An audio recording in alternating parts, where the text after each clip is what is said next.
მე და თამო დილის რუტინაში წეგამ საუბრობდით, რომ ესე იგი რა მნიშვნელოვანია, რომ დიდი პლატფორმის მქონე ადამიანებმა და განსაკუთრებით გოგოებმა და ქალებმა ფილტრები არ გამოიყენონ, ოღონდ ვინც გამოიყენებს მისი უფლებაა და ეს ჩვენ არავის არ ამის არ ვაკრიტიკებთ. რა მნიშვნელოვანია, იმიტომ რომ როდესაც აი სადღაც გარდატეხის სასახში თავდაჯერება არ აქვთ ჯერ კიდევ ახალგაზრდა ბავშვებს, ახალგაზრდებს მოზარდებს და აქვს რაღაცა გარკვეული პრობლემები და უნაკლოები არ არის, იმიტომ რომ უნაკლო ადამიანებს სამყაროში არ არსებობს, ხო? და უცებ ხედავენ ფილტრებით, აი უნაკლო როა ვიღაც სადღაც ცხოვრები და დეპრესიაში ვარდება. ზოგადად ამბობენ, რომ 21 საუკუნის დეპრესიას თურმე განსაზღვრავს აი ეს ინსტაგრამის არარეალური ცხოვრება. და კიდევ იცი აი ერთხელმა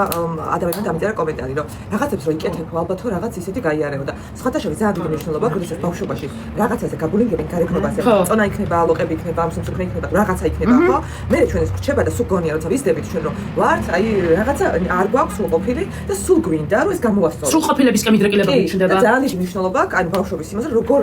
გეტყვიან როგორ დაგელაპარაკებიან რომ ეს რაღაც პრობლემა არ გვაქვს მართლა რაღაცას რა ვიყურებ ხოლმე ლუყები მაქვს და დიდი თავი რა თავს ხარ მომიჭრიკო რა დიდი თავი როგორ ექნება თავს ხარ მომიჭრიკო ლუყა კი მაგრამ დიდი თავი რა არის ხო ესეთი კომენტარები და რატო შლიან მესიჯებს